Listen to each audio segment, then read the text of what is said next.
관통제도 없어졌으니까 배째라는 겁니다. 그럼 왜 이랬을까요? 바볼까요? 정말 사랑에 눈이 멀어서 그럴까요? 그렇다면 저는 비난을 하지 않겠습니다. 차라리. 저는 그게 아니라고 봅니다. 주변에 변호사도 있고 브레인들이 한둘이겠습니까? 재벌 회장이요? 그거는 저는 이렇게 봅니다.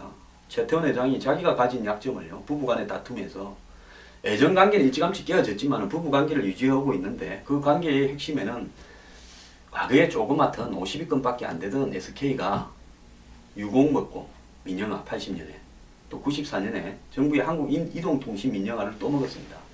그래서 요즘 세상에서 가장 중요한 게 오일하고 통신 아닙니까? 이 회사를 두 개를 먹고 지금 SK의 핵심은 이거지. 뭐 SK가 뭐 옷 팔아가지고 뭐 과거처럼 스마트 아동복 같이 뭐 복지, 이 복지라는 말은 옷감 팔아가지고 옷 팔아서 돈 버는 그런 회사가 아니지 않습니까? 완전히 회사 성격이 변해버렸어요.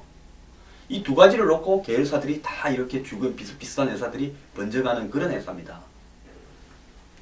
그러니까 한마디로 SK가 오늘날 재벌이 되는 과정은 이 민영화 두 개를 먹어서 이 재벌이 한국의 5대 재벌이 된 겁니다. 큰 회사가 된 겁니다. 그런데 이 과정에서 어떤 일이 있었는지 이제 이야기를 좀 따져봐야 됩니다. 뭐 언론에 나왔던 이야기니까요. 원래 최태원 회장의 아버지는 최종현 씨로 원래 오나가 아니었습니다. 최종현 씨의 형님, 그러니까 최태원 회장의 큰아버지 최종근 씨가 원래 오나였습니다. 근데 이분이 이제 일찍 돌아가시면서 자신의 아들이 있습니다. 그 아들이 최신원 회장이죠. SKC 회장. 그리고 아들한테 물려주지를 않고 동생 최종현 회장한테 물려줬고, 최종현 회장의 장자인 최태원 씨가 회장이 된 거죠. 그래서 원래 그 큰아버지 최종근은 이 당시 이 공화당 때 군부들 실세들하고 상당히 가까웠다 이럽니다. 이유락 전 중앙정보부장하고도 굉장히 가까웠고요. 그래서 정부가 73년에 워커힐을 매각을 할 때 이 이유락이 영향력을 행사해서 이 호텔을 성경개발이 가졌다. 그래서 지금 저기 워커힐이 성경 거지 않습니까? 얼마 전에 거기에 면세점이 있었는데 면세가 취소됐죠, 워커힐에. 그래서 한동안 한국 최고의 호텔이고 지금도 그렇지 않습니까, 워커힐이요? 그리고 거기에 이제 성경이 직접 하는 건 아니지만 파라다이스가 하는 카지노가 거기 있었고요. 거기 빌려주고 뭐 임차료를 받았지 않겠습니까? 자, 그러다가 이제 그때 유공이라는 것은 대한석유공사, 그러니까 그때까지는 정부가 석유를 사와가지고 이 배급을 했는데, 그 유공을 80년에 전두환 군사정권에 민영화를 했는데, 이 유공을 당시에 삼성에 가야 된다고 주장하는 사람도 많습니다. 한국 제일 큰 회사가 그걸 받아야 되는 거 아니겠느냐. 그런데 당시 성경그룹은 주력 계열사인 성경과 성경금속 두 곳만 매출 50위 안에 들었던 회사고 나머지는 이렇게 큰 회사가 없었습니다. 그래서 이 두 회사 매출을 합쳐도 유공의 3분의 1도 안 되던 회사였습니다. 그런데 새우가 고래를 삼켜버렸습니다. 성경이 가져갔습니다. 이 부분에 대해서 삼성이 굉장히 하고 싶은 것을 뿌리치고 성경이 갖고 갔는데, 이 부분에 대해서 산업자원부가 펴낸 역대 상공 동자부 장관 에세이집 남기고 싶은 이야기에 최동규 전 동자부 장관이 정유산업의 민영화라는 글을 썼는데요. 그 글에 이래 돼 있답니다. 94년 전두환 대통령이 백담사에서 돌아온 후 내가 초청해 골프를 치던 중 11년 전에 있었던 일이 되새겨졌다. 그때 유공을 성경에 넘기게 한 사람은 보안사령관이었던 노태우야. 전두환 대통령 말입니다. 나도 몰랐어. 역사는 이렇게 해서 밝혀지게 되고 진실 앞에는 영원한 친구도 영원한 적도 없는 현실에 머리를 숙일 뿐이었다. 결국 성경의 유공 인수는 최태원 노서현 결혼 이전부터 최씨 집안이 군부 실세 노태우와 밀접한 관계를 맺었다는 이야기다. 이렇게 기사는 되어 있습니다. 그래서 SK가 그 이후로 이제 민영화 그룹이다 이런 입장을 받았는데, 또 큰 걸 하나 더 먹었습니다. 94년에 한국이동통신, 정부가 해오던 한국이동통신을 인수했습니다. 그런데 이걸 또 이제 공개 입찰이 아니라 사실상 협의해서 낙점 배분받는 방식으로 했다는 겁니다. 자, 노태우 대통령이 임기 마지막 해인 92년 8월에 여당 대통령 후보였던 YS에 반대를 무릅쓰고 제2이동통신 사업자로 성경그룹을 일방적으로 선정해서 발표했습니다. 그러니까 정부가 하던 한국이동통신이 있었고, 이동통신을 이제 이 모바일 폰이 이제는 보급을 서서히 시작되려고 하는 찰나에 민간 이동통신 회사를 하나 더 해야 되는데 이걸 선정으로 일방적으로 발표를 했다는 겁니다. 그래서 누가 봐도 상상을 초월하는 이권사업이 이동통신 사업자로서 대통령이 사돈그룹 성경이 선정되었다는 사실은 공정할 수가 없는 사업자 선정이었는데, 그래서 야당이 반발을 굉장히 했고 여당 후보였던 YS마저 불투명한 거래에 대해서 반대를 했고, 그래서 성경은 세간의 비판에 밀려가지고 일주일 만에 사업권을 다시 반납을 했습니다. 그래서 성경은 우리가 특혜받은 거 없다고 지금 이야기하고 있다는 겁니다. 그런데 실제로 그렇지 않다는 겁니다. 성경이 이제 이동통신 사업에 이후에 다시 진출하게 된 것은 94년인데 진출 방식은 공기업이던 한국이동통신의 주식을 매입하는 방식으로 이루어졌는데, 그때 이제 성경이 반납했던 이동통신을 사업 달라고 6개 회사가 이제 다시 제2이동통신을 하나 허가해 주겠다고 하니까 6개 회사가 싸우고 있었습니다. 근데 정부에서는 이동통신이 정부가 가지고 있으면 활성화가 안 되니까 정부가 가지고 있는 것도 민영화하고 제2이동통신도 하나 또 민간업자를 선정하게 두 개를 갖다가 이제 선정하려 했다는 겁니다. 그래서 포철, SK, 고롱 등 이런 회사들이 이제 경쟁을 피 터지게 했는데요.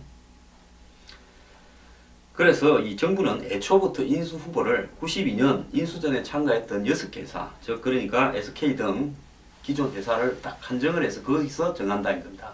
그러니까 두 개를 6개 회사가 가져가는 거죠. 근데 워낙 이 건이 커서 이걸 어떻게 정리할 건가 이렇게 복잡하다 보니까 김영삼 정부가 생각해 놓은 묘안이 사업자 선정권을 우리가 하는 게 아니라 그냥 재계에서 알아서 해라. 그랬는데 참 이 국가에 진짜 앞으로 돈벌이가 되고 재벌의 판도를 바꿀 일을 재계에 맡긴 것도 정말 이상한 일인데, 어쨌든 이를 뭐 외형적으로는 그렇게 했답니다. 그래서 사업자 선정권이 정경련으로 넘어갔고 당시에 정경련 회장이 최종현이었다는 겁니다. 그리고 최 회장이 정경련에 취임한 것은 93년인데 정경련에 내정된 것은 노태우 대통령 말인 92년 11월에 내정이 됐다는 겁니다. 그래서 재계에서도 최 회장이 부적합하다 어쩌다 말이 많았지만 어쨌든 이렇게 최 회장이 이 정경련 회장 자격으로 제2이동통신 사업자 선정권을 쥐고 있으니까, 정경련은 사업자 선정권이 넘어왔지 않습니까? 그러니까 자기가 이 정경련의 사업자 선정권을 정경련이 가지고 있는데 그 사업을 자기가 갖고 가면 욕먹을 거 아닙니까? 그러니까 머리를 쓴 게 뭔가 하면 우리는 제2이동통신 사업은 안 하겠다. 그래서 그거는 포철이 갖고 가라. 이러면 대신에 자기들은 제1이동통신, 기존의 한국이동통신을 민영화하는데 우리가 인수하겠다. 이렇게 이제 틀은 겁니다. 그래가 정경련 회장단이 이제 며칠간 토론을 한 다음에 최종현 회장의 이 말을 받아들였대요. 왜 그런가 하면 최종현 회장이 한번 받았다가 주변에서 비판하니까 토해냈잖아요. 그건 다른 재벌들이 좀 미안하기도 했고 그랬겠죠. 그래서 어쨌든 뭐 내막이야 자기들끼리 어떻게 정리했는지 모르지만 결론은 정부가 민영화하는 한국이동통신은 최종현 회장의 SK가 가져가고 새로 주는 제2이동통신 사업자는 이 당신들끼리 의논해서 뭐 포철에 갖고 가든지 해라 이런 식으로 해가지고 먹었다는 겁니다. 자, 여기서 우리가 중요한 것은 그래서 지금 한간에 이 두 부부 사이에 외형적인 것은 애정싸움이지만은 그 물밑으로는 사업권과 자금과 관련해서 이래 거대 재벌로 과거에 조그마한 대기업 수준 정도이던 SK가 오늘날 한국 최고의 대재벌까지 된 부분에는 이런 어떤 양자 간의 관계가 바탕이 되었기 때문에 그런 거 아니냐. 그렇기 때문에 이 부인이 지금 최태원 회장의 SK에 대해서 여러 가지 주장을 할 수 있는 위치에 있다. 그리고 최태원 회장이 지금 2년 7개월 들어간데 부인의 뭐 경솔한 행동이라 그러는데 뭐 한간에는 청와대 투서를 냈니 제보를 했니 뭐 별소리도 나오고 있습니다. 뭐 그건 알 수가 없는 거고요. 그 어쨌든 최종현 회장은 그런 표현을 썼습니다. 2011년에 노소영 관장의 뭐 경솔한 행동도 어쩌고 저쩌고 하면서요. 좌우한 핵심은 어느 쪽이든 특혜와 또 정경유착에 의혹이 있는 두 당사자가 뭐 부부간 애정은 사라진 지 오래고 그게 중요한 게 아니라 회사 경영권을 둘러싼 다툼을 벌이면서 애정으로 포장을 했다. 즉 내가 가진 약점은 먼저 내가 자폭을 해버릴 거니까 이제 당신 약점 한번 이야기해 봅시다. 이렇게 이야기하는 건지 뭔지 제가 잘 모르겠습니다. 중요한 것은 세태원 회장이 그저께 A4 용지로 몇 장 써서 언론에 흘린 다음에 그날 밤에 김옥숙 여사, 그러니까 노태우 전 대통령의 부인 되시는 김옥숙 여사를 만나서 2시간 면담을 했대요. 뭔 이야기를 했는지 뭐 저는 알 수가 없습니다. 자, 경제를 살리겠다고 4년을 선고받았는데 2년 7개월 만에 나온 최태원 회장이 경제를 살리기는커녕 회사를 죽이는 말도 안 되는 선택을 했는데 두 사람 사이에 부부간에 뭐 지분이 어떻든 싸움이 어떻든 그건 국민이 알 바 아닙니다. 그건 두 사람이 알아서 해야 되는데요. 이제 이렇게 싸우기 시작하면 옛날 이야기 다 나오게 돼 있습니다. 자, 이게 경제를 살리는 꼴인지 저는 국민들이 완전히 배신을 당하고 속았다 이렇게 생각합니다. 모범수처럼 해서 나와서는 뒷박을 이렇게 때릴 수는 없는 겁니다. 자, 롯데가 행제간에 싸우니까 아버지까지 동원해가지고 싸우니까 롯데에 좋은 일이 같습니까? 저는 정신 차리기 바랍니다. 최 회장님.